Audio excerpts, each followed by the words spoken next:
untuk pemeriksaan rapid test dan CD4. Dengan rapid test inilah kita dapat mengetahui pasien positif atau negatif HIV. HIV, kita dia lahir dari mana? Mau gue kasih tahu titik-titik rumah gue nggak berhubungan di mana? Demi mencuri perhatian si laki kali ya, dia begitu ya, gue kagak ngerti. Halo teman-teman, selamat datang kembali di channel Analisis Sengit. Channel yang membahas dan mereaksi berbagai isu yang sedang ramai diperbincangkan, termasuk reaksi dari para kreator lainnya. Hari ini kita akan membahas Ruben Onsu yang kembali menjadi sorotan publik setelah muncul polemik mengenai isu kesehatan, kemunculan bukti hasil pemeriksaan laboratorium, hingga beragam reaksi dari para konten kreator dan warganet yang terus memanaskan suasana. Yang menarik, perkembangan terbaru justru memunculkan sudut pandang baru.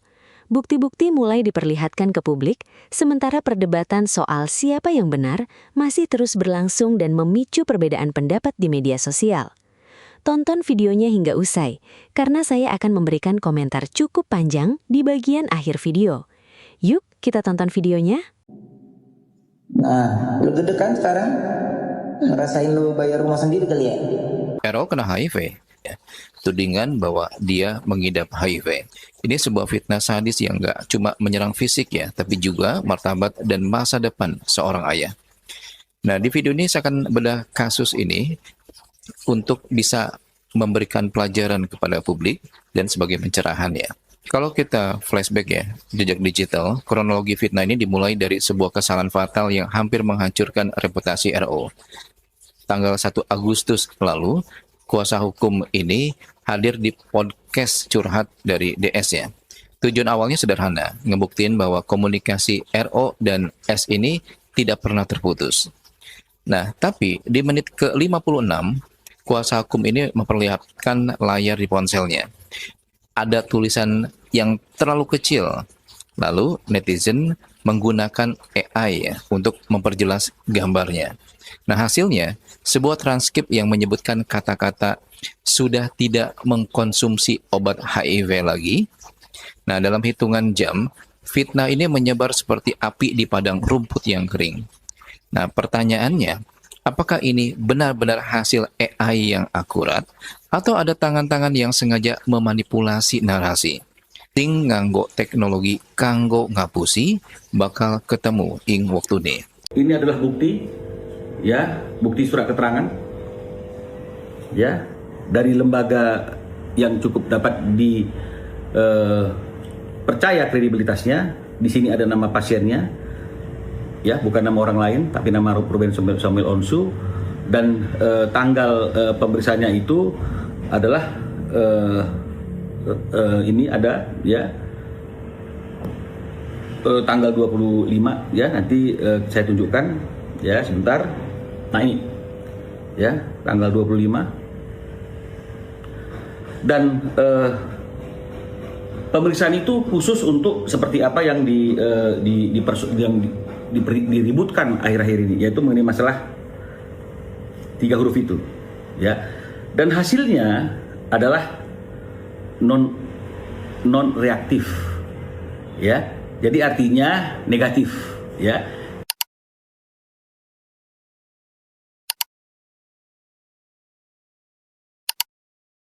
Gue baru sadar ternyata di Indonesia tuh banyak banget dokter dadakan.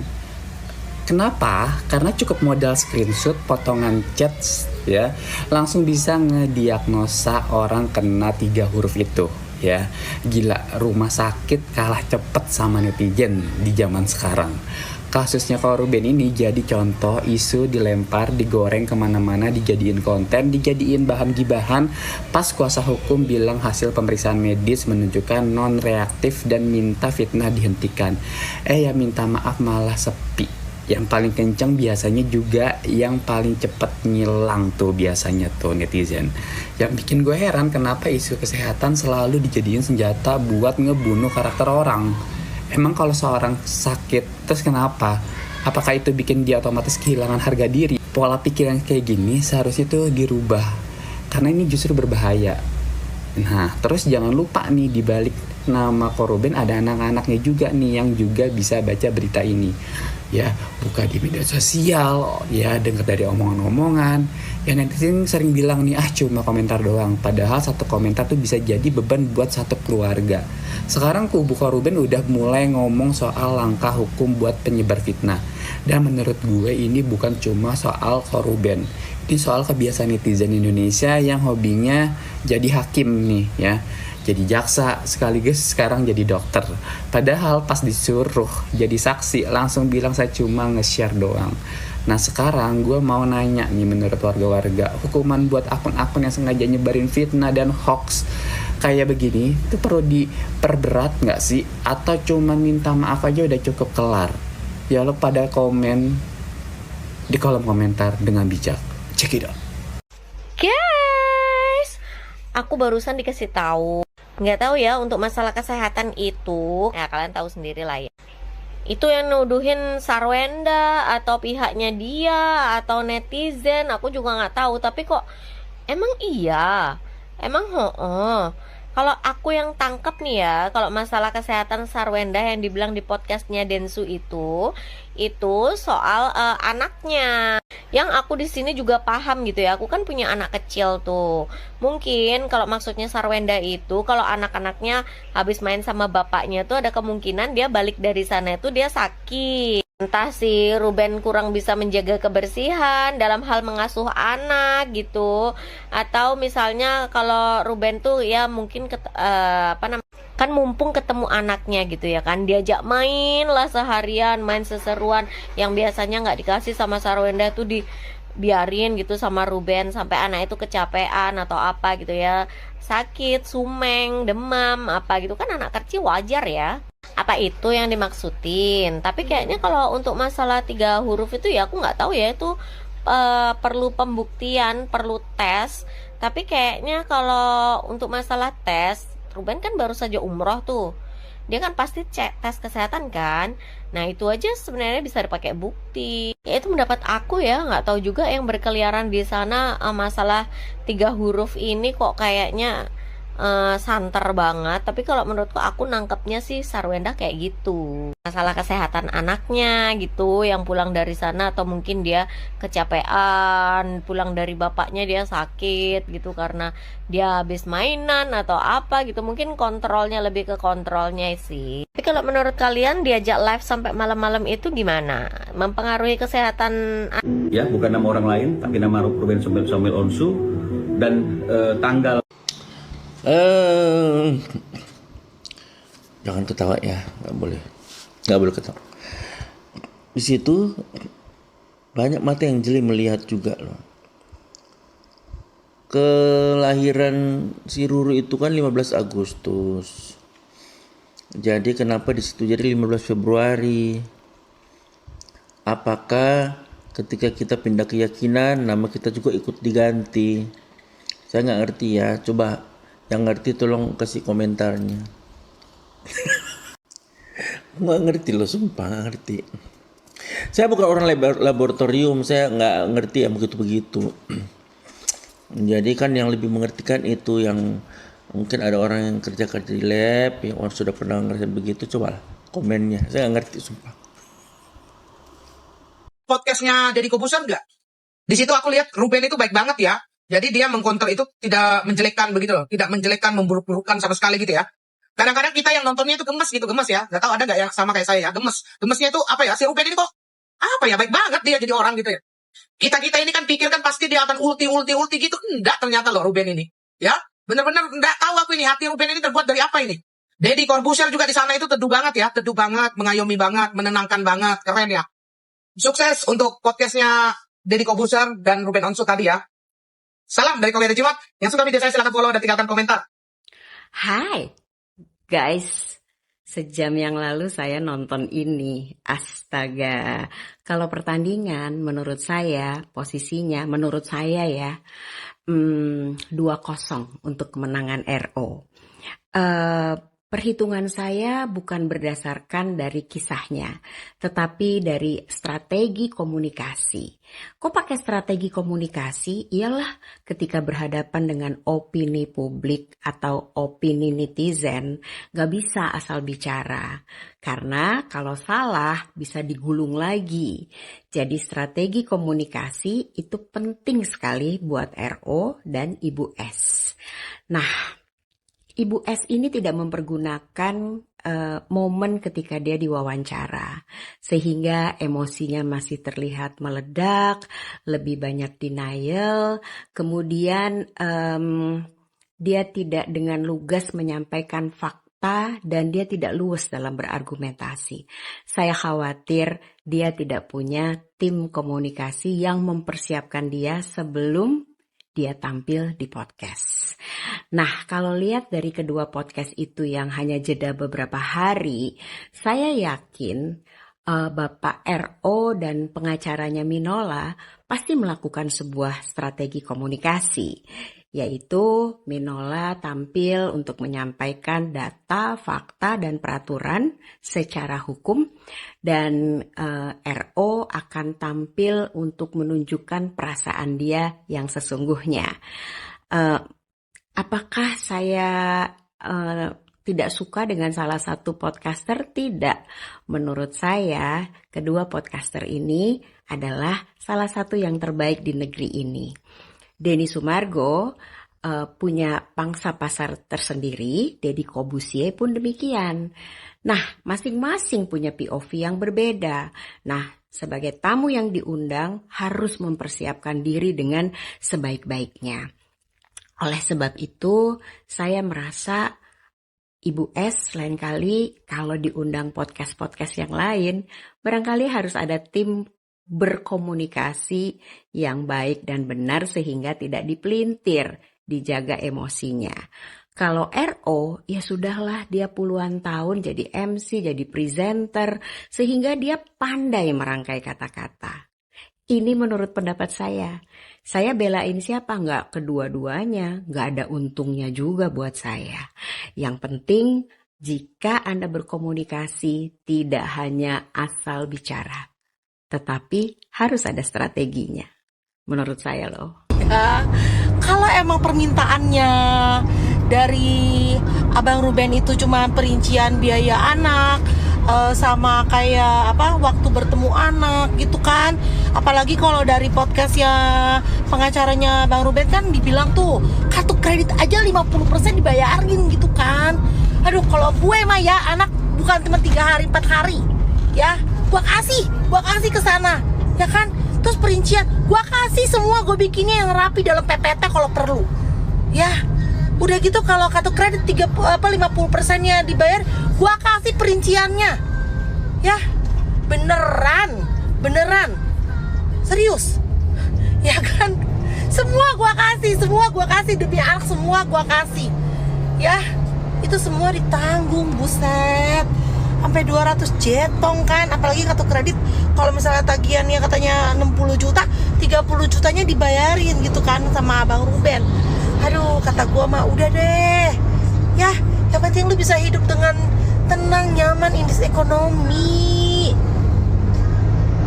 Oh, malah ya, gua anterin. Ya, gua anterin tuh ya, ini sebagai single mother yang udah 20 tahunan ya. Kalau mantan laki gua begitu, ya ngebiayain semua anak gua, keperluan anak. Gua anterin tuh anak-anak semua ke tempat dia. Ya, gua anterin. Nanti waktunya jemput, gua jemput. Ya, nggak perlu lu yang repot-repot. Ya, cari-cari waktu nggak perlu. Beneran. Oke, kita bahas videonya Ruben Onsu dan Sarwenda yang gegeran di pas waktu si Ruben Onsu boker alias BO ini ya, dengan status dari SW 4 Maret 2024 jam setengah 10 kurang 10 menit. Video ini berawal saat masa sewa rumah di Pondok Indah akan berakhir karena kondisi keuangan saat itu saya mengusulkan agar kami kembali ke rumah lama. Tetapi saat itu saya diberitahu bahwa sudah disewakan apartemen hotel selama 1 bulan dengan biaya sekitar 120 juta. Kan begitu. Menurut saya dana tersebut seharusnya bisa diprioritaskan untuk kebutuhan anak-anak atau rumah. Mungkin Ruben Onsu sangat tahu apa itu kualitas kalian itu ingin tempatnya yang seperti apa, kan begitu ya. Mungkin ya. Saya juga hanya meminta jadwal pindah diundur dari tanggal 8 ke 12, Mbak. Ini kan hotel nginepmu itu ya. Hotel itu kalau sudah di ini kan pasti udah dibayar, Mbak. Nggak bisa asal main mundur atau maju, Mbak. Terkecuali memang mungkin apa itu kayak kos-kosan atau gimana itu mungkin bisa di ini ya, Mbak ya. Tapi kalau hotel kayaknya nggak mungkin kali ya. Jadi begini, kalau mau dilihat dari videonya, sampean itu marah-marah karena adanya pemindahan, ya minta diganti tanggal, tetapi Ruben Onsu ini mengatakan itu sudah segitu gitu loh, maksudnya nggak akan bisa diolah-olah gitu, diolah alih gitu. Kalau toh pun Ruben Onsu itu tidak memberikan untuk agar yang mengurusi itu Mbak SW, mungkin Ruben Onsu ini sangat tahu tabiat dan karakter dari istrinya. Waktu itu mungkin pula nanti kalau udah nggak di ini dia akan dengan apa itu namanya, dari pihak hotel nggak menyenangkan, melakukan tindakan yang menyenangkan, itu yang ditakutkan oleh SW. Mungkin si Ruben ya, mungkin seperti itu ya kalau dilihat dari apa yang terjadi di apa itu di video CCTV-nya itu kan begitu horor, menakutkan. Dan saya yakin Ruben Onsu tahu sikap, sifat dan watak serta tabiat dari mantan istrinya. Wah, malah mengikuti hal-hal yang sangat pribadi ya, tapi ya mau gimana, itu ditunjukkan di publik ya akhirnya menjadi tema. Ya wes ngono wae. Yuk mari.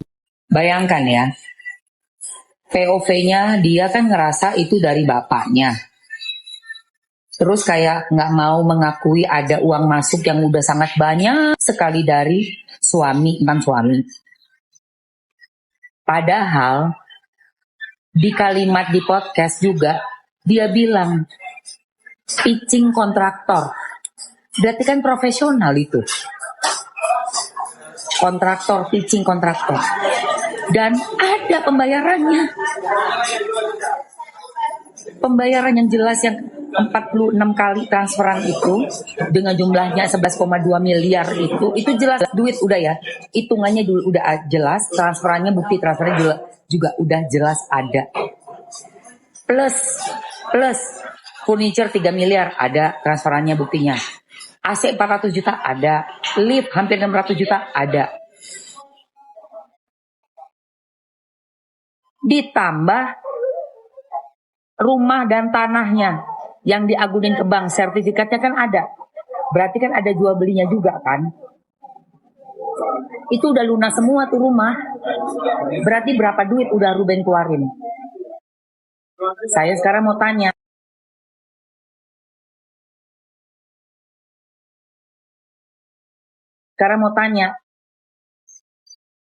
Apa benar uangnya SW 20 miliar? Emang SW kerja apa selama ini? Kepala rumah tangga, donatur dan provider yang utama dalam rumah tangga itu aja, Ruben, mesti ngambil kredit dulu ke bank, minjem dulu ke bank untuk dapetin 10,5 M. Kok bisa SW punya 20 M mendadak? Dari mana uangnya? Jangan sampai kita jadi mikir cuci-cuci. Jangan sampai, ya. Jangan sampai apa cuci-cuci. Mendingan kalau memang nggak ada, bilang nggak ada, karena lu bisa disikat nanti sama orang pajak. Gue kasih tahu nih. Karena lo udah ngelantur, lo ngomong lu bilang perusahaan bokap lu kontraktor, terus lu bilang punya duit gede, nanti dicek perusahaan bapak lu. Maaf ya, ini gue ngingetin karena gue masih woman support woman. Sedikit aja nih yang bisa gue ambil celah buat ngingetin lu. Lu ngomong 20 M, lu pikir gak bakalan diaudit itu nanti perusahaan bapak lu? Diaudit sayang, ya. Jadi kalau memang tidak ada, katakan tidak ada. Karena uang 20 M itu bukan uang kecil, itu 20 miliar. Bukan 20 juta. Silakan diaudit nggak apa-apa. Iya nggak apa-apa memang. Cuma kan kalau nggak ketemu nanti jadi repot dong. Kalau nggak ketemu angkanya ntar repot. Ditanya kontraktor dari mana, sejak kapan aja bayar pajak nggak? Ya, ngerti nggak maksud Mamski? Ya. Bu, kalau nggak mau diurusin jangan bikin masalah di sosmed. Jangan bikin kasus. Jangan live jualan. Ya. Terus bilang cong jing jing jing, jangan. Kalau lu nggak mau diurusin sama netizen, lu jaga sopan santun di sosial media ya. Ya, jangan seenak jidat lu. Ngerti nggak lu? Udah bikin masalah lu nggak mau di iniin orang lu. Kayak lu yang punya sosmed, ngatur lagi lu. Jangan sombong, jangan biasain sombong. Nggak suka gua, ya. Sombong dipiara. Nunduk dikit. Sopan. Paham nggak? Kalau nggak mau diurusin jangan bertingkah. Beda sama janda. Nah, begini aku kasih tahu, janda ini janda spesial gitu, janda gadis gitu. Jadi asal kamu tahu aja gitu. Siapa yang nggak mau sama Mamio gitu? Dibilang gadis. Lalu kemarin pakai apa? Pakai selang. Kita dandanin dia, kita dandanin biar dia cakep ya, biar dia ada kelasnya gitu. Robor kita nempel juga perhiasan di tangan, kita dandanin dia yang bagus, biar cakep gitu. Dia biar ini, udah cakep nginjek. Halo Ruben, emang itu kamu teh nemu di mana? Sampai yang kamu itu dangdanin, dimandiin, kamu teh Ruben Onsu apa teh Nopi? Iya, atuh dah cenah didandanin sendiri udah cantik malah lupa diri. Atuh kirain teh kamu itu ngambil dari mana, dipungut di jalan, dimandiin. Ya Allah, ya mudah-mudahan mah ya sing damai gitu ya. Mudah-mudahan itu cenah kamu bener HIP. Nggak percaya itu Maya, makanya digoreng-goreng merenan buah hapa itu teh saya juga nggak percaya. Masa itu anak kamu sehat geningan tidak apa-apa, kamu juga ini alhamdulillah sehat walafiat. Udahlah mendingan mas sekarang berdamai aja. Iya ya, dah yang itunya gimana atuh. Ya udah atuh kamu nyari lagi ya. Ngedandanin siapa lagi atuh nanti kamu ini pungutin. Ngebantuan teh Nopi punguan mah. Ya Allah, Cirine 11 tahun menderita, Cirine Sarwindah ya. Urip rumah tangga 11 tahun menderita. Padahal 11 tahun perubahan wakil lho nang dek tambah hayu, tambah glowing, ya toh, tambah iso operasi tipis-tipis, yo kan operasi tipis-tipis ben mundak cakep, yo. Lah Ruben deloken ombrak-ambruk mlebu rumah sakit. Baby blues.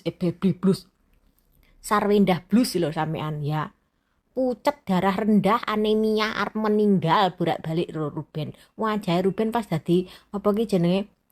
Pas dadi bojone Sarwindah winginane jan kaya arepe meninggal sesuk ki. Yo diincer karo malaikat maut ora barbar. Mbok saiki lho wis pisah Ruben rodok ketok seger, rodok sehat, cahyane rodok enek ping-pinge ngono ya. Wingi iki jan ngalah-ngalahne wong sing penyakit mematikan. Ruben nih, ya pas dadi bojone Sarwindah. Wis lah, nek drama ki mbok ora usah nemen-nemen menderita 11 tahun. Kowe 11 tahun iso tuku tas-tas enak, tas-tas apik-apik, mangan enak, turu ning hotel. Kuwi ya mergo kerjane Ruben, ya. Walaupun nek dalam rumah tangga selalu enek konflik iki pasti ya, tapi yo aja menyampingkan atau menghilangkan semua kebaikan suami atau mantan suami ngono kuwi lho. Ya toh aku mbiyen sing dikur dinafkahi 5.000 sedina, ya mentok 10.000 sedina wae. Ora tahu aku ngelek-ngelek mantan suamiku. Ya kowe aduh. Miliaran lho sing diwehne awakmu lan keluargamu. Kok ora enek bersyukur Sarwindah kowe iki aduh. cekelan omonganku ya, kowe tidak akan menemukan laki-laki sebaik dan setulus dan seroyal dan sepekerja keras Ruben maneh ndah Sarwenda. Tidak ada ya, jarang 1001. Kalaupun ada pasti bukan jodoh. Memang benar ya kata netizen, si Endah ini mah sebenarnya musuh utamanya itu adalah jejak digitalnya dia dewek. Perasaan dulu dia pernah ngomong begini deh, aku mah orangnya cinta damai, tidak suka keributan, tidak mau menanggapi omong-omong doang tanpa bukti. Kalau kesabaranku sudah habis, akan kubuka 1, 2, 3, 4. Udah kelar, selesai semua. Lah tahu-tahu nyampe sekarang kan kagak lu buka-buka itu. Apa saking sabarnya, masih sabar atau emang kagak ada buktinya dah? Ya ampun, udah gitu. Sekarang akhirnya yang lu sebut cuma si omong-omong doang tanpa bukti lah, lagi ngeluarin bukti sampai dar-der-dor. Kagak bertele-tele, kagak usah menggiring opini-opini liar yang menjadikan netizen ini bertanda tanya, yang harus kerja keras ngulik-ngulik. Lu mah sama CEO lu, sama pengacara lu samaan. Doyannya menggiring opini liar. Tujuannya sih pengen playing victim. Tujuannya biar sebelah itu dibenci orang. Lah tahu-tahu yang ada malah senjata makan tuan buat lu sendiri. Sekarang dari sono dar-der-dor ngeluarin bukti yang dimana ada omongan lu tuh kan, jejak digital juga. Isi perebutan di dalam rumah aku. Nah, dilurusin tuh sama pihak sebelah, bukan ngungkit-ngungkit. Gara-gara kan fans-fans lu itu ya, sampai ngeri-ngeri banget, percaya banget gitu sama lu kan. Kalau lu semuanya tuh yang andil dalam harta gonogin tersebut. Kalau si Ono mah kagak ada andilnya begitu. Ini bongkar. Nyampe hari AC aja 400 juta. Gua kagak ngebayangin itu sedingin apa rumah lu, sedingin salju kali ya, udah kayak lagu Epi Tamala.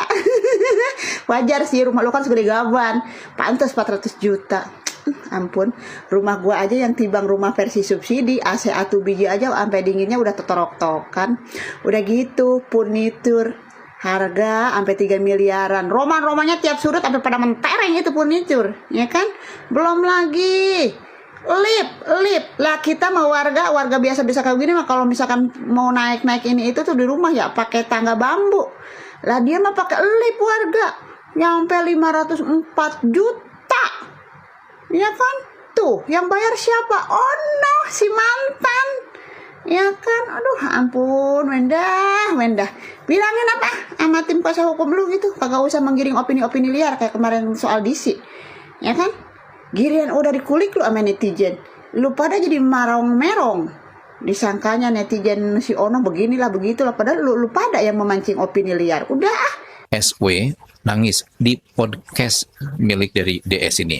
Dia mengaku salah, membantah tudingan, dan menuding mantan suaminya itu selingkuh.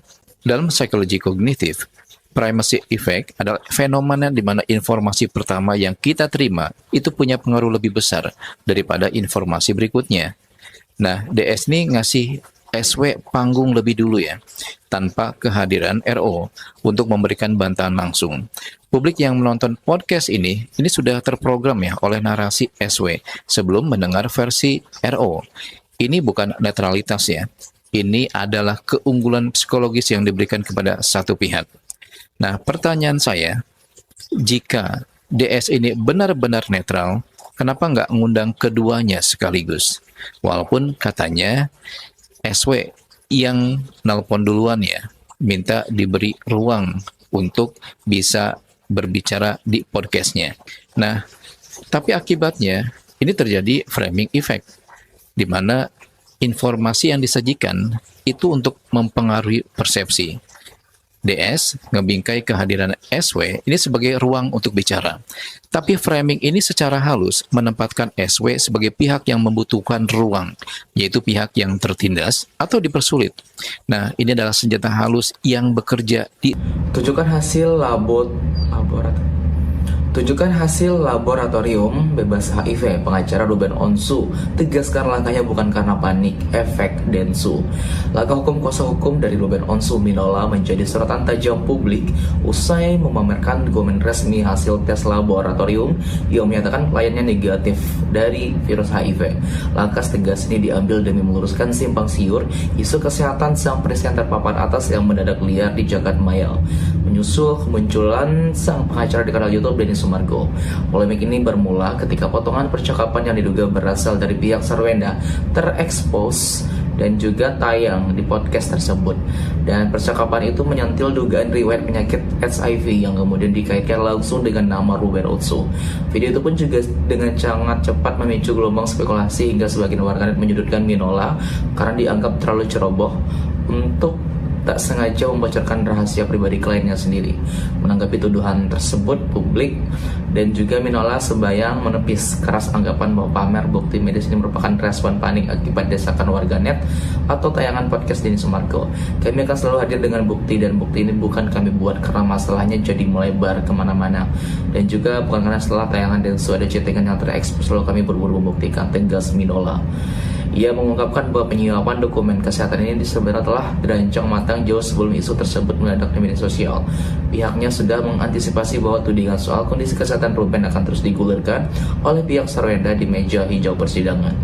Prosedur pemeriksaan medis Ruben Onsu berawal dari rangkaian diskusi intensif pasca proses mediasi di pengadilan pada 15 Juli 2026 lalu. Kesepakatan akhirnya tercapai dan Ruben menjalani tes laboratorium secara menyeluruh pada 25 Juli.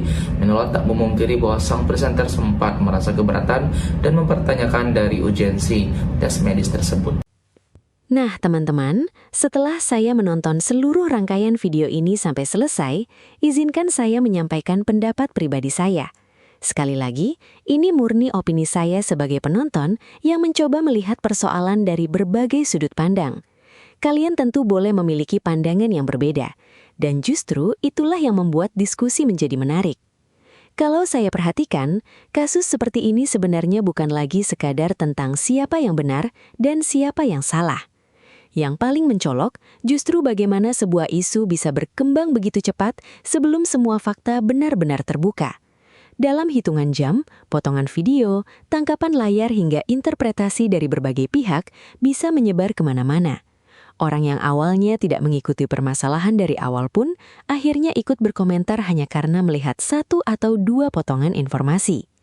Menurut saya inilah salah satu kelemahan terbesar media sosial saat ini.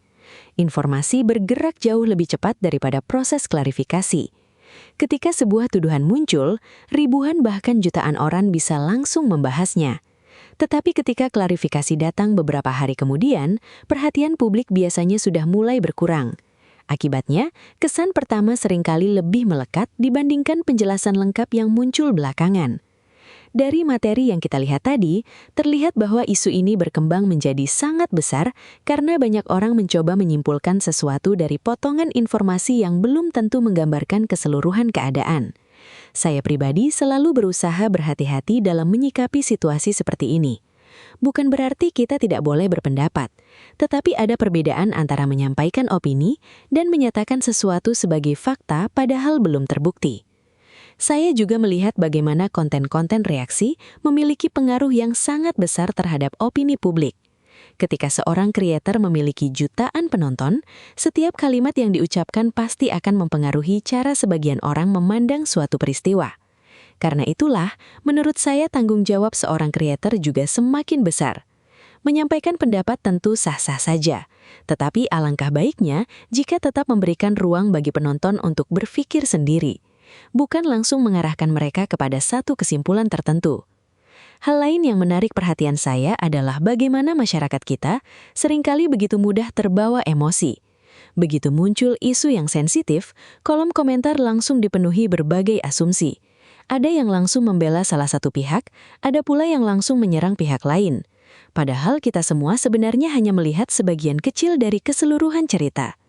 Menurut saya, kita sebagai penonton juga perlu belajar untuk tidak terlalu cepat menjadi hakim. Kita tidak berada di dalam kehidupan pribadi mereka.